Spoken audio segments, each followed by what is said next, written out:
Welcome to Outdoors with the Common Man. Let's go have some fun.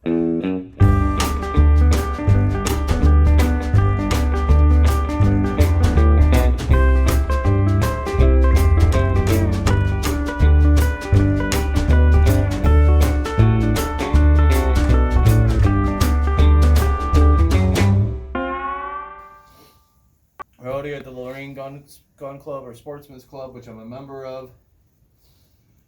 There's a target out at 100 yards. Yesterday when we were up in Tug Hill, we didn't get on footage. I slipped. I'm pretty sure I didn't bang my gun, but I just want to make sure it's still on. We got the gun rest in front, which is what they have up here. Sandbags behind.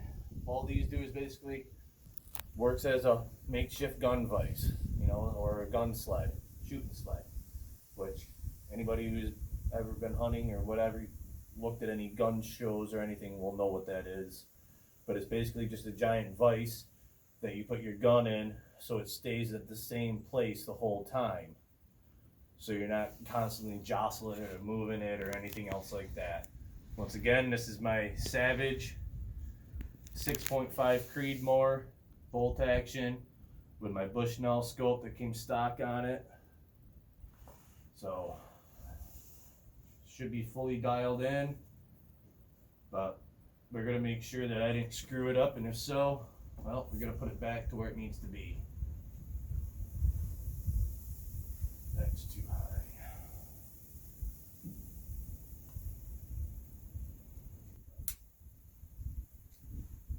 Alright. Plug your ears. Oh, come on, Win. We're good.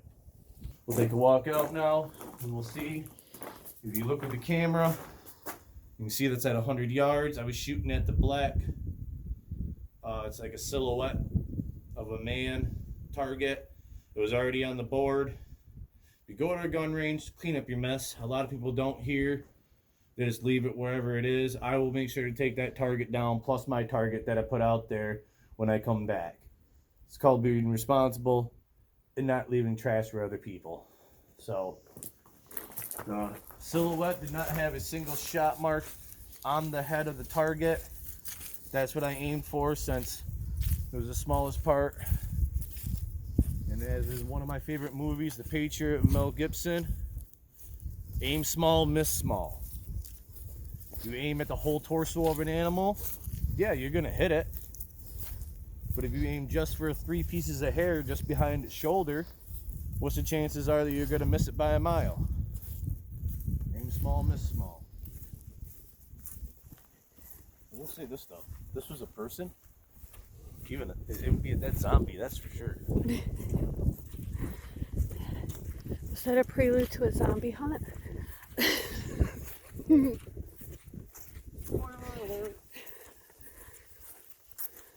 Oh no, I think I hit it.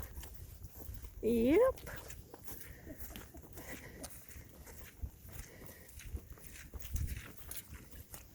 Pretty sure that 6.5 Creedmoor is basically dead on. That's where I was aiming, that's where it went. So I'll just clean up other people's mess. If you see tags you can save when you're at a gun range, save them for other people to use. Put them back there where everybody can see them and everybody can use them. Mine? I was gonna say, isn't that Mine. I was gonna say you were doing that before. They used to hang a metal silhouette like this. If you look down, you can see the rebar, like peace sign thing there. Used to sit on top of it, and there was a target on each side of it, and that's how I used to check.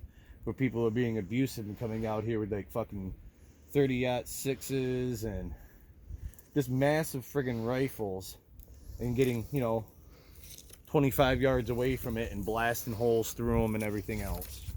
That makes no sense. Okay. No. Yeah.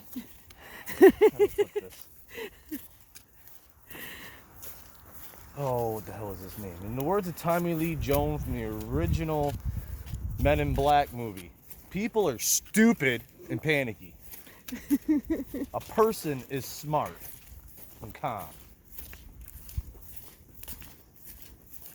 So yeah, I'm happy with that. I watched that son of a bitch make that hole. That's what I love about that scope on that one. Like, I can see the one I got on my 30-30. Well, now my wife's 30-30. It's a good scope. Don't get me wrong. It's a great scope. Cheap. Bought it at Walmart, like I do almost all my hunting stuff. Most of my stuff is all supplied by Walmart, and so far hasn't really let me down. I mean, as if we got it on footage this morning, you'll see that it wasn't anything we really did wrong with the deer that got away from us this morning when we were on our stalk hunt. Just a pure simple fact that she saw and heard us before we can see her. Yep. And as an ethical hunter, an ethical gunman, I'm not going to take a willy-nilly shot and miss and ruin my hunting area, or even worse, wound the animal and not be able to find it.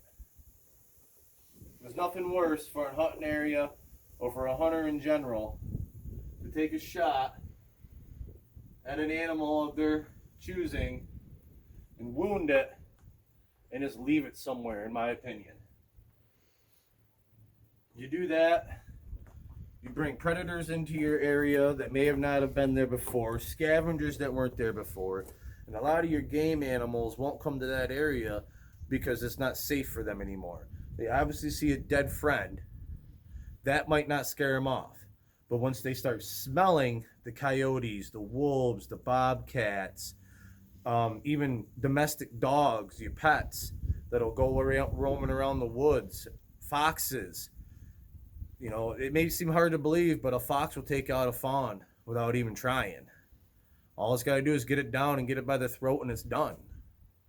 So a dead doe or a dead buck laying somewhere that somebody shot at and just didn't do their due diligence to claim their animal, their harvest, in my opinion, is just a lazy person.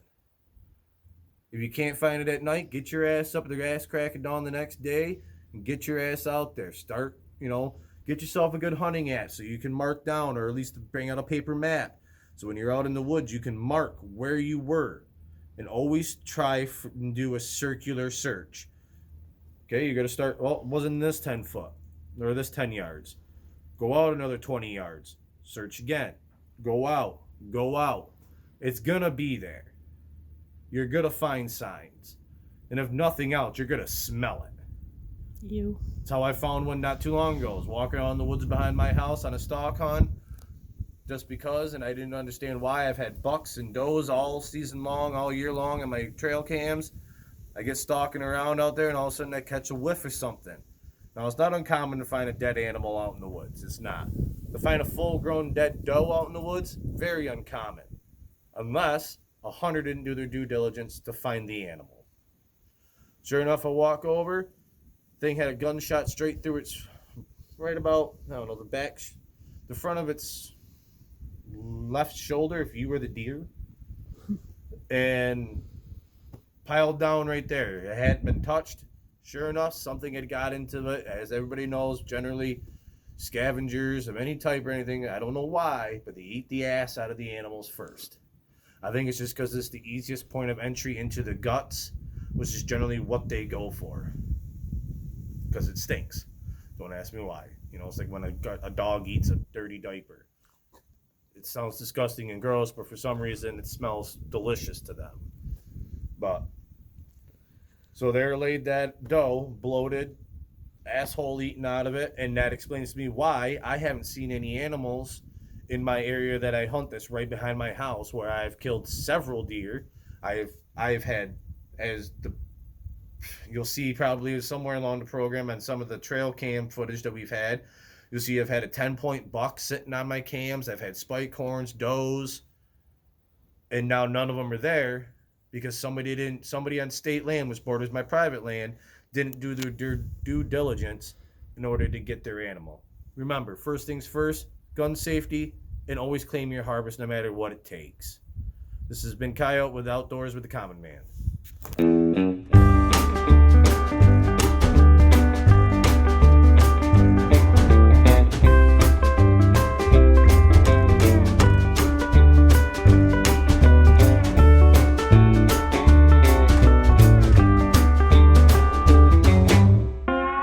guys, if you like what you're watching, don't forget to like and subscribe to our channel. This has been Outdoors with the Common Man. I'm Coyote. See you next time.